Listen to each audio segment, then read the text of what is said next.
Hi, everybody. My name is Amir. A little about myself. I am a software developer at the Smart Edit team, and because of my personal interest, I also took the role of quality topic owner in our team. A few months back, um, Steve and I started having chats about quality, and we discussed a number of topics. He kindly invited me to have a short presentation discussing some of the topics that we talked about. So I thought because it's a short presentation, it might be a good idea to start with just storytelling and use it as an analogy to see how we are implementing quality in smarter teams. And it should be a short presentation, and I'd be happy to answer any questions or discuss things further if there's more interest in how we are doing the quality. Perfect. Okay. So uh, first, I just want to make it clear what is our goal in terms of quality in the smart data teams. I'm sorry. So our goal is to reduce the probability of business loss due to bugs, and also to increase the maintainability of our system, which is our product. So it's a twofold kind of goal. Uh, all of us in our team, we keep this goal in mind, and whatever we do during development, we try to make sure that this is our vision at the end. I mean, we try to justify or try to make decisions based on this goal in mind. Now, okay, let's go to the story. So the story that I have for you is about John. And the question that we like to answer is, how did John survive? So who's John? John is an office worker like all of us. He works from 9 to 5. A little more about his personal lifestyle. He sleeps well. He tries to get enough exercises. Basically, he tries to have a number of health practices in place to make sure that he has a healthy life. So back to John. In the morning, one morning he was thinking that, oh, it would be great if I can plan a date night for tonight with his wife Nancy, and he thought that, oh, it would be great if I could find a good Mediterranean restaurant. So like many of us, he went on his cell phone and tried to find a decent restaurant with a good rating and with good reviews describing the food and everything. So he did that, and he called the restaurant, and he made a reservation. Then that night, John and Nancy, they went to the restaurant. So the first thing that they noticed was, oh, the restaurant looks nice, has a really good ambience, it looks clean and everything, which was reassuring in terms of what he did check online. Then next they checked the menu. John found a plate that was a chicken kebab on a bedding of salads, and it was saying, "Oh, it will be served hot." And so he liked the photo in the menu and the description, so he ordered that. And Nancy actually went with the same order. Then because he's really clean and everything, so he went to the washroom, he washed his hands, and he went back to the table. The food was served. It looked good, but then John noticed that, oh, it's not as hot as he was expecting it to be. So he politely called the waiter and asked him, maybe, or you could warm it up or something. And waiter was took the plate, and he went and he warmed it up, and he brought it back. They finished their meal, and they enjoyed it, basically. Now, back in the kitchen, this was the scene. So as you can see, it was, although everything looked good and nice, it was not really clean. it could have been there could be some health issues here as well. I mean, but now what happens? I mean, he tried to do his best. I mean, he tried to check the menu and everything to select the thing that he thought that looks good. The food was warm and everything, but at the end, it was all on his immune system. So now the food was consumed.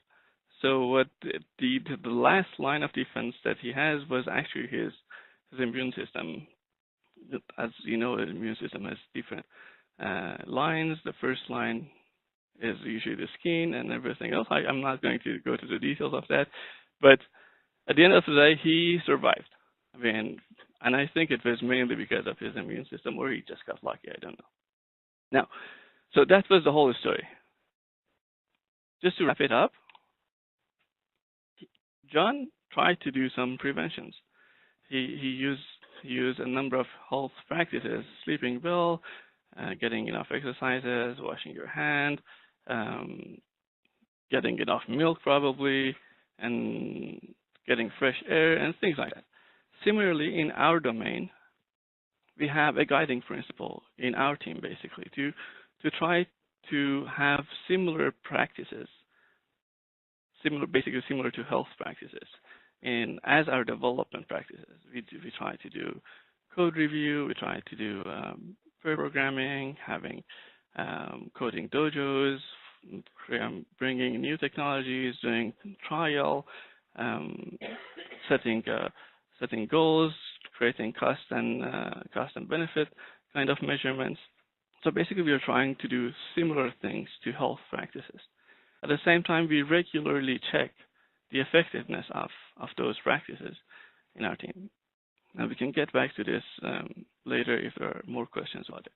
Now the second strategy that John had was actually because he was dealing with an external party, which was a food at a restaurant basically. He tried to find good restaurants by checking the reviews, checking what they had in the menu. Not only that, when they went to the restaurant, he actually looked if the restaurant was looking good, it was clean or not, at least at the look and feel level. They also check the menu to make sure that the food that they're receiving has the ingredients that they want, a description that they want, and everything.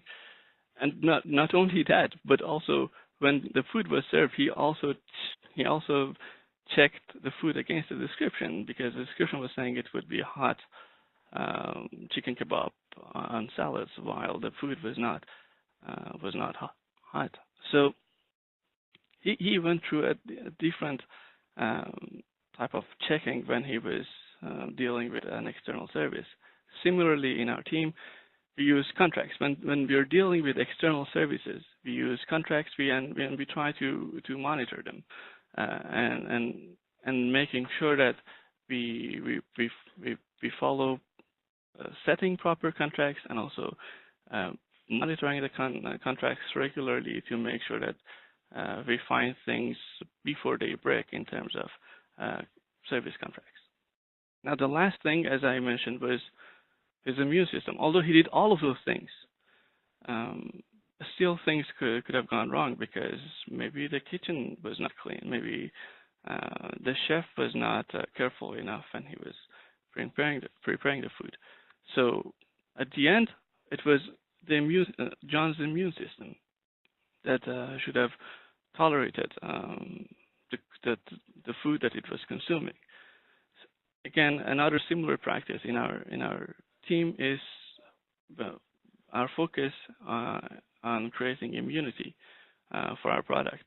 By immunity, what we mean is that when we are dealing again with an external service, we always try to enhance our product in a way that it is more resilient, is more reliable, so that if a service fails, we do not create a cascading failure in our product. We focus on graceful degradation. We focus on having retry policies, having proper caching mechanism in place, so that if something if a service goes down, the user does not experience immediate failure, and the caching kicks in, so that there are other mechanisms to do bright behind or things like that. So basically, we have a number of approaches, practical approaches in our team that we are implementing to make sure that we increase the resilience of our products so that it can handle situations with external services. So just to have a quick review of our guiding principles. So basically, we have three of them again. The first one is the focus on defect prevention by making sure that we have a number of development practices in place.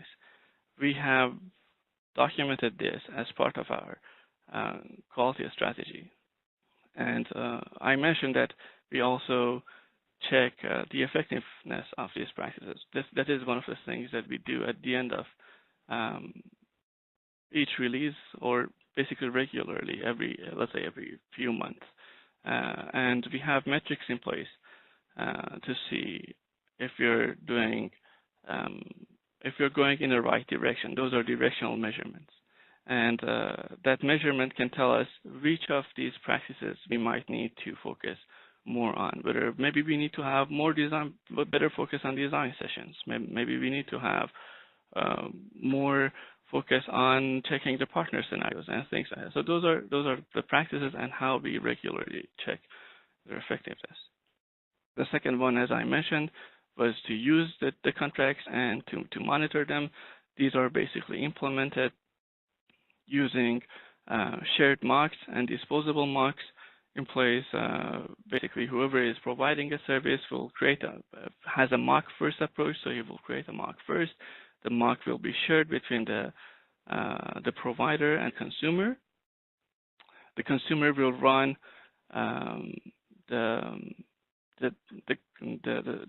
his or her services against the mock, and the provider will run the actual implementation of a service against the mock, so that they both will find if the mock still properly holds the contracts. So this is the concept of shared mocks.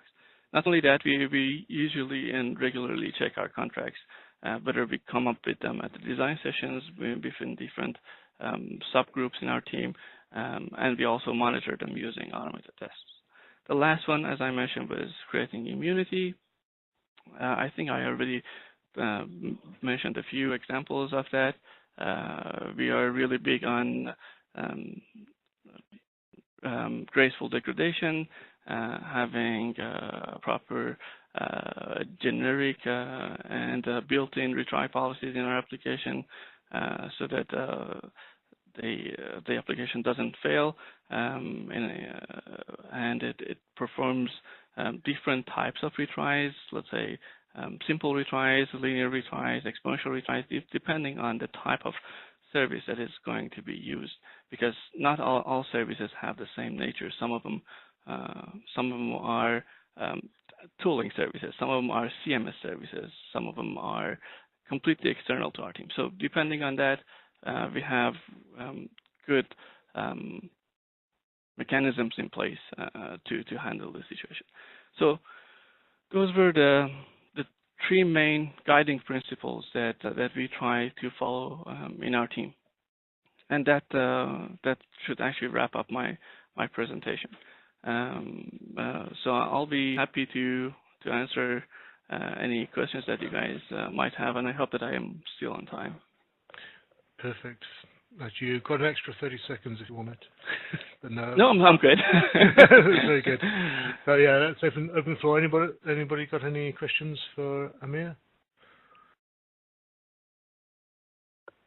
Please remember to unmute yourself. While we're waiting, Amir, I have one. Which could you give us an example of one of the metrics you use to track whether your prevention stuff is working correctly? Yes, actually, I can do that. Let me just get it out. Okay, I think I'm done now. So the metric that we're using is called residual defect density. basically, at the end of each release or every few months, we try to find the number of defects, and because the defects in our case, it is critical and blocker defects that are important for the release, we try to find how many of those we have found in our application against the number of lines of code that was changed during those number of months. So basically, it will be a ratio of defects against the code that was changed. That should give us a normalized value that should tell us how good we were in changing our code. This is not a perfect measure, but it is at least independent of the complexity of the features that we work on. It is independent of how big the features were or how many lines of code were changed in general from one release to another one, because that is the common denominator during each release or each few months. So that value will help us as a directional measure to see, are we still doing good or not? At the same time, because we are focusing on critical and blocker defects, we have a practice in our team that we call gap analysis. So every few months, we get to a room and we go through all of our blocker and critical defects, and we ask ourselves, when was the earliest stage that we could have prevented this defect? Was it at the design time? Was it at the development time? Could it have been prevented during the code review and things like that? And we try to classify those defects into in those different stages. And then those stages should tell us where we need to have a better focus in terms of our practices. So that was also a practice that I mentioned, that we regularly need to check if the practices that we have in place are effective enough, and we should have a way to adjust or readjust how we are moving forwards with those practices. I hope that this answers your question. That's cool. Thanks, Samir. Anybody else got any questions?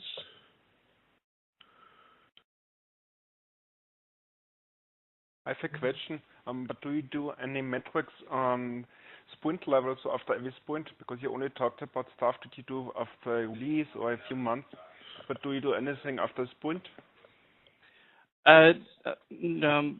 Well, we have like any other team, I would imagine, we have other metrics in place, but they're not, as I mentioned, they're not directional metrics. So we always have the number of test failures, the trends in test failures, and we have automated tests at different levels. We have our unit tests, we have our integration tests, we have our UI E2E tests, and we're working on our business overall tests. So each of these, they will show failures, whether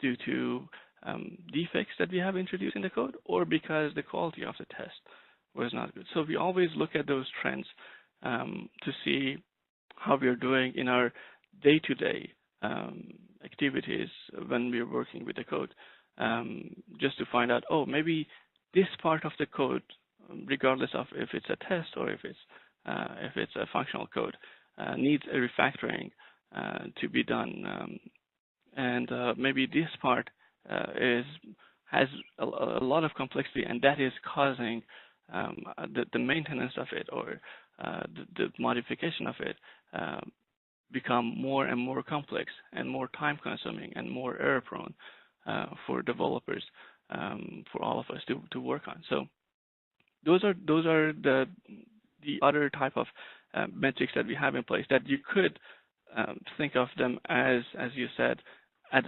the sprint level, but these are more even day-to-day kind of metrics that we have in place. I'm sorry, I didn't catch your name. Could you?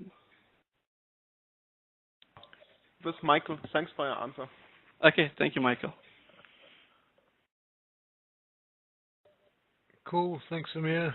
Thank you, Right. Steve.